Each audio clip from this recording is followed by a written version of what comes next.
Uh, Caught me unawares there.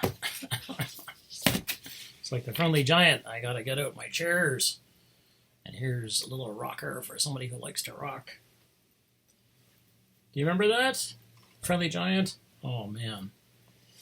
It was only ever 15 minutes long. And the Friendly Giant was like 5'2". But for a kid, that's pretty big. I mean, to a kid, that's pretty big. I wasn't saying he was a 5'2" kid. That was a great little castle diorama. I think the most scariest thing that happened to me so far today is that somebody threatened to revoke my Netflix account. Luckily, it was somebody from I don't know where. It wasn't Russia, that's for sure. But I don't know. Ulaanbaatar, one of those places. Or who knows, really, because it just got marked with somebody's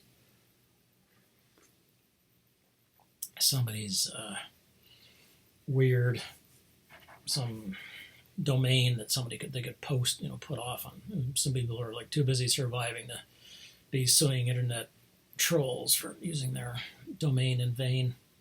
Okay, this is the third of the mugs with strange handles. You remember the first one was Marvin the Martian, and the second one was Wile E. Coyote and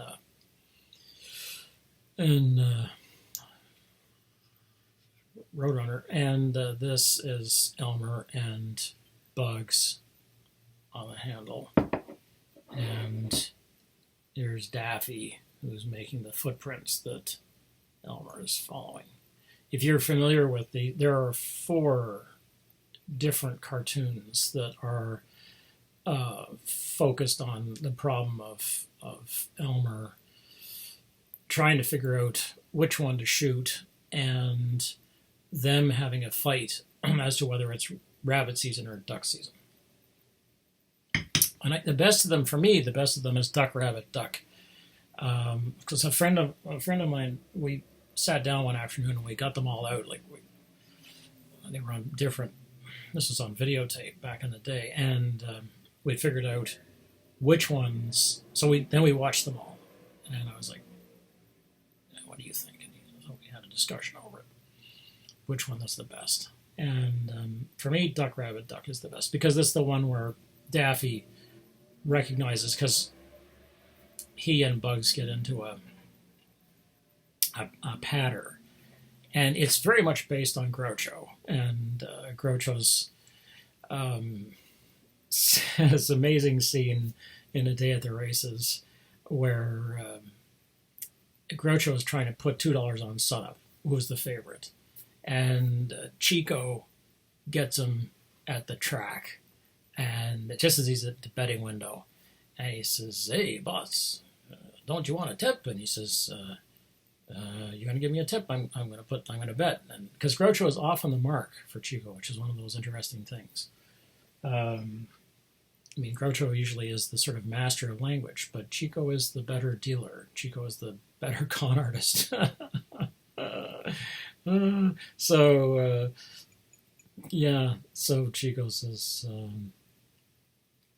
so he's wandering around at the wicket with an ice cream push cart, and he says, "Get your Tootsie Footsie your ice cream." And apologies to Italians everywhere. And so then he begins to con Groucho out of money, and he gives him a tip, and the tip is written on a little piece of paper, but it's like a bunch of letters and numbers. And Groucho says, "What's this?" And he says, "That's the tip." And so then Groucho says, "Well, I don't know how to read this. Have you got a baboon in your pocket?" It doesn't make any sense no matter how far away he reads it. And Chico says, "Oh, you have to have the code book." And he says, "Oh, I have to have the code book?" And he says, "Yeah." So then he says, "And for that, it's free, but $1 delivery charge." So he slowly bilks Groucho out of all of his money to get it, and then of course he goes and bets on Sun Up. That's the end of that. But the whole sequence is just wonderful, and getting a Tootsie Footsie ice cream. Well, there's a similar thing in these cartoons because basically so often the guys who were doing the cartoons were watching. Well, they were all watching movies. They love movies. So they would say, "Oh yeah, we gotta do that." So you recognize Bugs and Daffy are effectively members, and Elmer, who is the straight man, who are characters from high culture, like the whole of Siegfried, the whole of,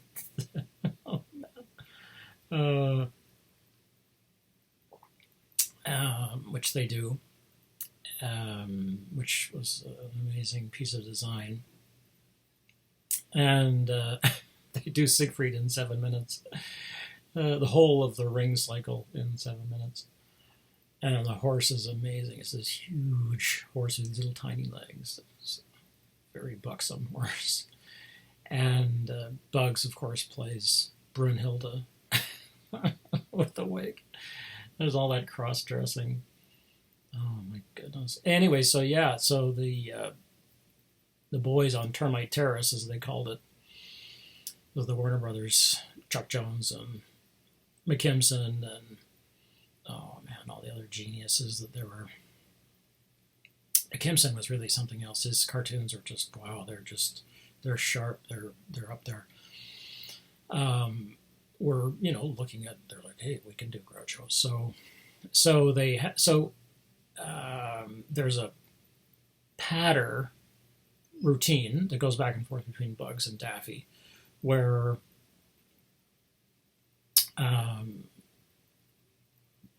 they're trying to convince Bugs is going to convince Elmer to shoot Daffy, basically. And he says, so he gets Daffy all excited, and he gets Elmer completely confused, and then he reverses one of the lines. So he says, you don't have to shoot him here. Shoot him when you get home. Don't wait to shoot him here. Shoot him when you get home. That's right. Yeah. He says, yeah. No, shoot him when you get home. And they go back and forth. And then Bugs says, that's right. Shoot me now. And Daffy, without realizing that his line has been changed, says, shoot me now. And then that's it. And Elmer's like, okay, he's just going to do what he's told. Anyway, that's a great scene. So there are 4 of them. Rabbit seasoning. Oh man, yeah, they're all puns on. So this is what's going on here. That's why it's rabbit season. So they keep changing the signs. It starts out with them changing the signs: duck season, rabbit season, duck season. I highly recommend that. If you're confused or you've been threatened that your Netflix account is going to be taken down, which is these days. I forget the toilet paper. It's the Netflix. Anyway, I was going to show you my little mole rock, but I'm not going to because, I will, but just not today. Today I'm going to show you this deck of cards that, again, my sister and I grew up with. And I didn't realize what an incredible impact it had on me until, I don't know, maybe 10 years ago or so, something like that. Well, more than that, but within the recent past. And I remembered these cards. They were building cards, but they were made for kids. And so I'll show you. So here's the card. Here's the card which gives the instructions. So you'll see that each card. I'll show you one that's maybe a little lighter.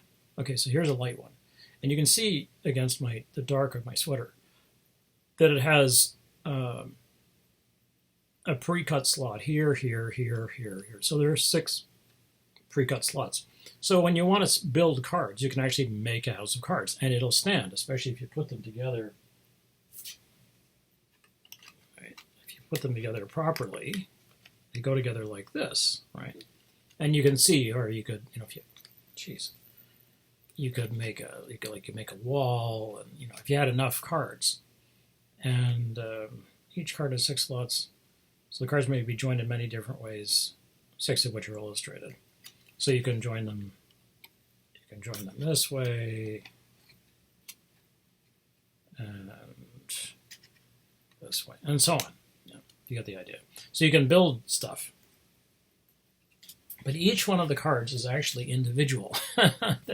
They're quite astonishing. And so they were designed by Charles and Ray Eames, a husband and wife team, who were famous Bauhaus designers. Well, okay, yeah, they were British, American, pardon me. They were American modernist designers who were intimately influenced by the Bauhaus. And they have these, it's interesting, on the other side, they have these sort of asterisk shapes. I don't know how they came to choose this shape to put on the other side. It was decorative, it's printed in gold, so it's somewhat reflective. But the cards are unusual, like they're collections of things. So this is like watch hands, and like this, which might be, I don't know, an Indian, could be Indonesian, could be, a metronome. But look at the background. And this is familiar. We had a metronome just like this. This is sort of what metronomes look like. These alleys. I don't know if you can see those. Yeah, they're beautiful. Eh? I never had anything like. We never had things like that. We had glass alleys. These are different spices. Oh, there's another amazing. I don't know where it's from. A different culture. There was this very strange. It was always weird. It always looked like piping to me. It's a little toy. It's a little with some blocks in the background. An apple on a blue plate on red gingham. Look at how textured they are. Here's some firecrackers, which were at the time these little tiny firecrackers.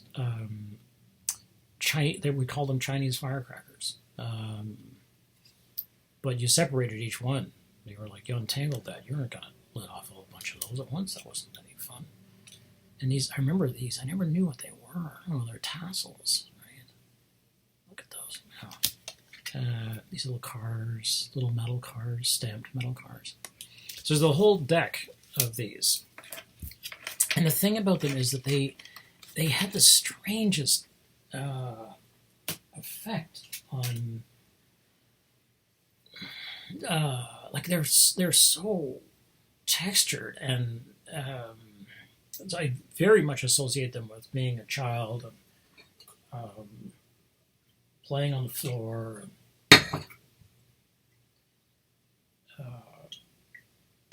building these houses of cards. And later on, when I was reading about I began reading about modernism, and I was reading about the Eames. The Eameses, and he said, we're going to make some toys for children, but good stuff. And I think that's actually the phrase he uses. He says, we want to make good stuff. And so they designed these cards, and they are astonishing pieces of design. When you go back, each one of them is very striking, and they're very unusual, and they all have this. I mean, this is before any kind of there wasn't even any darkroom magic. I mean, you took a bunch of shots. You took, hundreds of photographs, and then you chose the one that you liked, and then maybe you decided to retouch it, maybe for printing. But boy, if you're going to reprint it, if you're going to retouch it, you're going to use an airbrush. And at that time, an airbrush meant either there was the rare compressor, or more often just a tank of air, which had a little siphon coming out of it and a brush.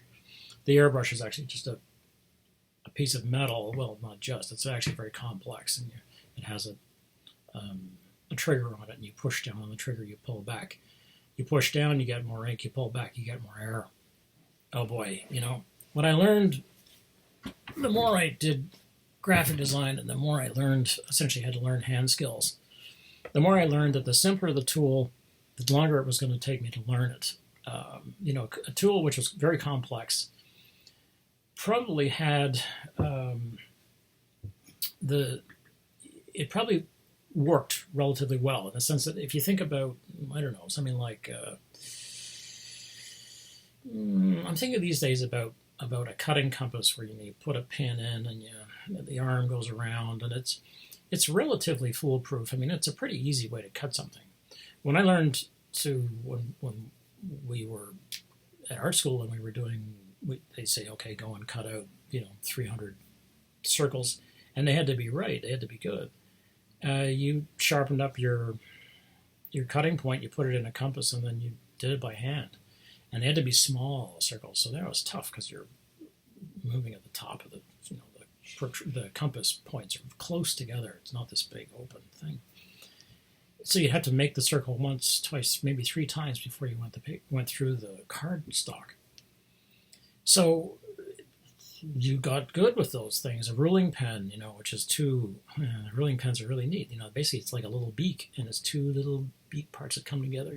You hold it up. You hold it up like this, and then you and then you take your brush and you put a couple of drops of ink in there. Then the ruling pen is closed. You open it up a little bit, little bit of ink out, and that's how if you're going to rule, you want to put down. Somebody says, "Can you put down gold rules on that?" You're like, "I can, if you leave the room and not give me 2 hours to do it." So you put gold paint, because it would be a one-off thing. You put gold paint in the ruling pen, and then open it up, and there you get a little meniscus between the points of surface tension holding it in, and you just tap. Oh, you tap too hard, bleh. So these cards are like, they come from the same world where you had to do things multiple times. You had to do them right, and each one of these is just, everything is so textured. It's not just a thing. It's like this toy plus those blocks in the background, and the whole thing has this weird sort of, to a kid, I was like, it was yellow. It was weird. Like, what was wrong with it? They were all very strange and eerie. Like, I had no idea these were spices. Now I look at them, I'm like, oh yeah, it's chili peppers, and there's some rosemary, and it's probably pepper, and there's some bay leaves, and nutmeg. I mean, cloves. I actually recognize a whole bunch of these things. As a kid, I was like, this is what this card looks like. I just had a visual interaction with it. So slowly, so then I was like, I got to get those cards. And so then I was in New York at one point, and I thought, I wonder if they still make those cards. So I'm back at the Museum of Modern Art. It's like the Museum of Modern Art is like a roach trap for me, or an ant trap. I'm going to go in there, and I'm going to follow my trail back to the Museum of Modern Art. To all those museums, carrying back the poison with me. I was like, I got to go back. Yeah, and so it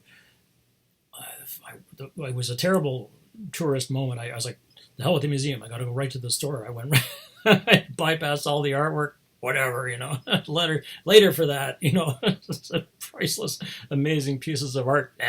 I'm going to the store. So I went to the store, and I said, do you have? And she's like, oh yeah, the Eames cards. Yeah, they're over there, And so I went over, and I was like, oh, there were stacks of them. I was like, look at this, riches. Oh, so I bought a set for me, and I got a set for my sister, and I was like, who else needs a set? Oh, I get. It was because suddenly it was like, I couldn't believe it, and they were still cheap. I mean, they must have been affordable when I was a kid. I mean, they were the people that we knew had them, so you went to their house, and they had the cards too, and everybody had missed something. Everybody was missing one card. Everybody had their favorites, and you'd sort out the cards to play with. You'd get a certain number. There were maybe 2, maybe 3 of you. You'd get 15 cards to play with, and you could build like a room. You couldn't build a whole house like Lego back in the day. When I was a kid, we had Lego, and We had a great time with it. I'm no complaints. I got no complaints about any of this. We had a wonderful time. But I consider myself to be have been a completely, happy child. Completely well supplied with toys, oversupplied, I'm sure. But yeah, with Lego, they had these Legos that you could put wheels into some of them, right? Some of these bricks. You'll remember. Well, I don't know. I mean, these days, a friend of mine, when her son was growing up, he was seriously into Lego. It was like a religion, and so I would get him these sets. But these sets were they were elaborate, and they would make we'll make a space fighter. I'd be like, okay, that sounds good, But it's 90,000 pieces, good for 3 hours. I'm like, 3 hours? That would take me 3 years. Anyway, so Lego. So we had a few pieces that took wheels, and they were supposed to, the whole idea was you had to buy more sets. Well, no, we weren't doing that. We had a set. Did you have Lego? Yeah. So that's why you had friends. Your friends had other sets. So when we were, playing on our own, what you had was 2 bricks that could take wheels. That's it, So unless you got all the bricks with the axles that the axles could go into, you could make a little, like a wheelbarrow. That's great. Lego was training you to work in the yard and make a wheelbarrow. Yeah, you couldn't make a car. Then you see your friend from across the street. You're like, give me those. Do you have 2? Just ask instantly. Do you have 2 bricks that have axles? I want those. Give me those. Here you can have you can make all the pieces, all the house that you want. You can make a roof. You never had enough for a roof. Anyway,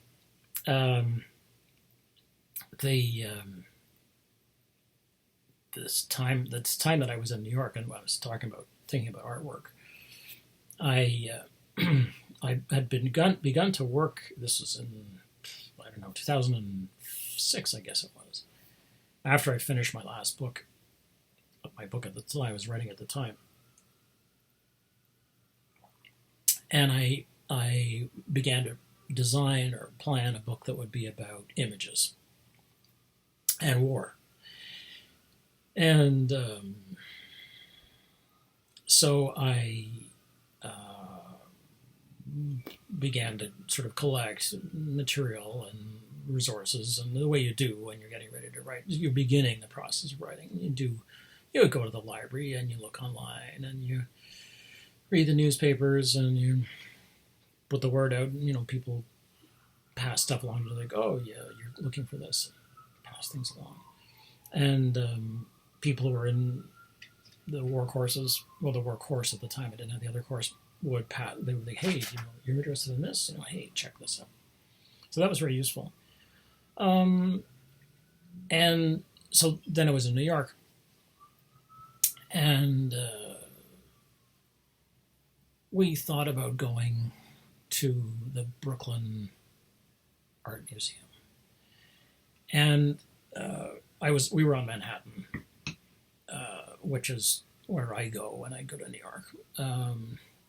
And although there are many wonderful things everywhere in New York, it's always a matter of time, and traveling, it takes time. So if you're going to travel to another borough, it's going to take you time. So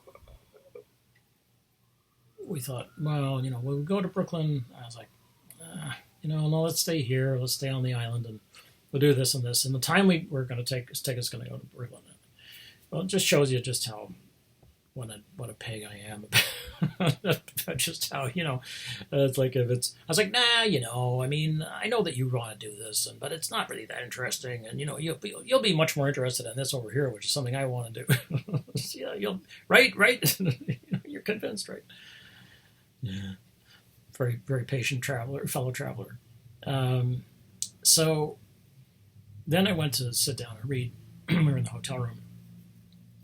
And I was looking at an art book I bought, and I came across the John Singer Sargent watercolor Sargent is an amazing watercolorist. He was a late 19th century, early 20th century painter, famous for his society portraits, which were gorgeous. I mean, they're just, I'm not a portrait fan, but oh my God, those portraits are beautiful. The paintings are just wow. And he was a very wealthy man because he was painting for society. But he also painted watercolor, like he traveled and he would go to Italy and knock off these watercolors, and oh man, they're beautiful. And so there's a famous painting of his called Des Zouaves, and it's really, I'm not sure that it's actually Zouave at all, but it's I can't remember now what, I think it's just sort of, now they just identify it as like man in a blue headdress, and he might have been a Berber or who knows. I have no, I think they were in Morocco. That makes sense. And I guess he was out in the desert, or he was in a town, a small village, enough that there were people coming in from the open desert who were wrapped up in full desert gear. So this beautiful indigo dyed head wrapping and the scarf and these, black eyebrows and this very striking face, but mostly covered. And it's just gorgeous, just, it's the kind of watercolor you just stare at and you're like, how could such a beautiful thing exist? It's so perfect. And I'd always ever seen images of it. I've never seen the real thing. So I was looking at this book and I was going through this stuff. And I was like, oh, well, look at this. And how about that? Our old friend, the Bedouins, or whatever. As I say, I think it's just called like man with blue headdress or something like that, because they don't want to be racist about it. They don't know, so instead of saying, okay. So I was like, well, where is this thing? It's like, oh look, it's at the Brooklyn Museum of Art. Okay. So I said straight up, and I said, guess where we're going tomorrow? What a coward, what a bum. I was like, oh, we're going to the Brooklyn Museum of Art.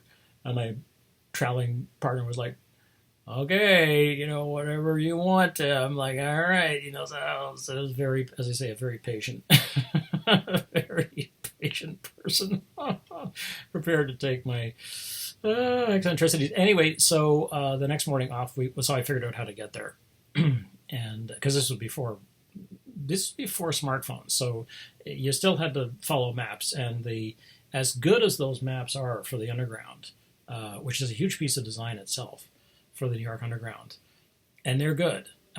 You still have to know what you're doing, and you still have to navigate. You have to put together the reality of the map with the reality of the spaghetti underneath New York, which is craziness. It's. I was gonna say it's not as bad as London, but you have to know where you're going. So I wanted to figure out, so we didn't take any, and I think I actually might have called transit to get information. We talked about it. Okay, so I knew where to go. But I also looked at the times, and I thought, it is going to take us probably an hour to get out there. This is an hour by subway, right? So, like, initially when you get off, until you get off the island, it's like stop, stop, stop, stop, stop. So you want one of the express trains, and then you want to change, and then you have to go underneath the river. And that is like, there's no stopping underneath there. They just, because who's going to get off underneath the river? You'd want to hope nobody.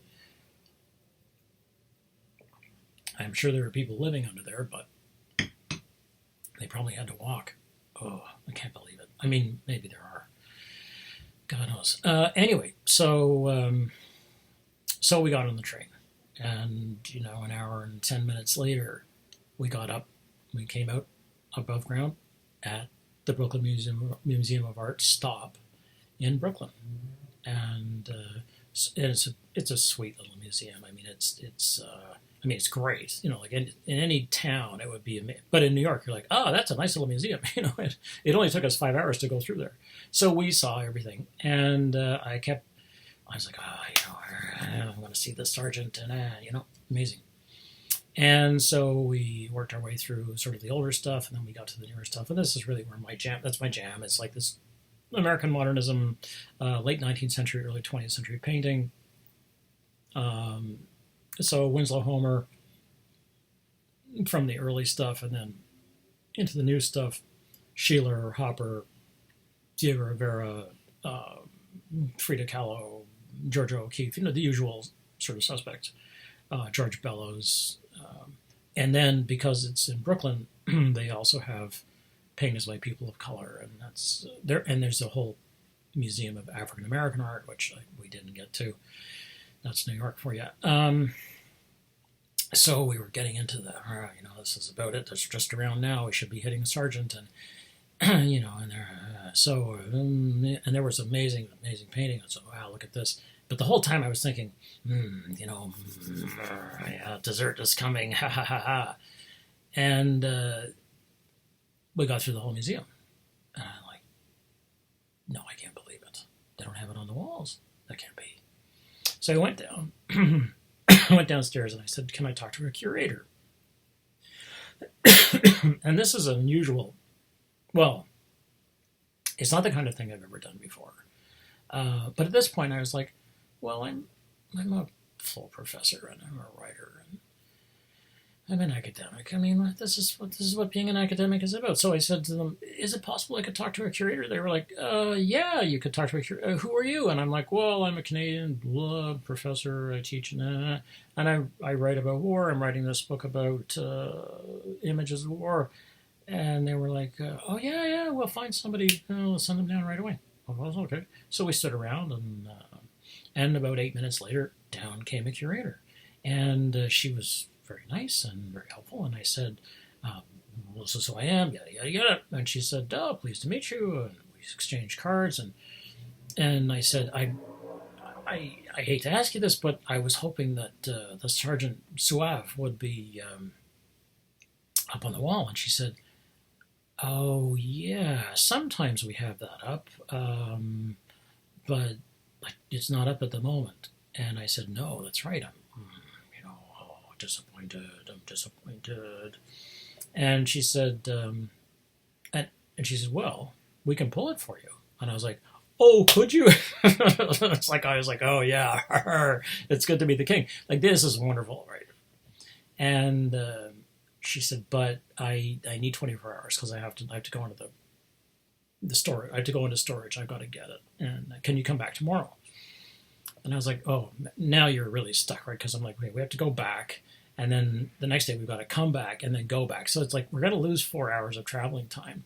I'm going to see this one painting, which is selfish, me. I already dragged us out here to Brooklyn, which was a nice detour, but it was still a detour from other things that we had wanted to do. And I said, oh, I'm not in town for long enough. And she said, just call ahead. We're always happy to pull things like that. And I was like, I just never think of that. I don't think of myself being the kind of person that anybody would. What museum is going to listen to me? I'm just a person, right? I'm just a regular guy. And what this little thing taught me was, first of all, don't necessarily say no when you're going to go somewhere new. It's like, well, there could be something amazing there that you've always in your heart of hearts wanted to see, but you didn't know it. And the chances are high that you will find something which you didn't think you wanted to see, but you realize you do want to see it. And the other thing, of course, is one of these is like, it was an amazing and unforgettable experience just going. Including all the things that we had to do, including taking the subway, which was, I'd never taken the subway under the river before, and I'd never been in Brooklyn before. So that was great. But also, I really set myself up for this. It's such a classic piece of, goofiness, where I set myself up for this sort of perfect experience that I was going to have. And it's like, no, you're not going to have that perfect experience. You're going to have some other experience that you weren't planning on. And talking with this curator and having her treat me so nicely like that was an illustration to me that if I approach people and I said, this is what I'm interested in, and that they might very well say, oh yeah, we're happy to help you. I mean, she didn't need a letter from me. I said, do you need a letter from me? And she said, no, no, your business card is good. I can look you up if I, but no, this is all I need. And that was a really good thing to learn. That just approaching people and just saying, hey, do you think you could help me? And the answer is, yeah, so much of the time. When I was still a grad student, I was at my boss and my supervisor. He said, "Why don't you come in and share the office with me while you're here?" And it was a lovely offer. And so I said, "Yeah, okay, sure. Yeah, that's. Are you sure?" He's like, "Yeah, yeah." So we sort of had our different office hours, but he worked from home and so did I, and so we overlapped every now and then. We'd sit down and chat.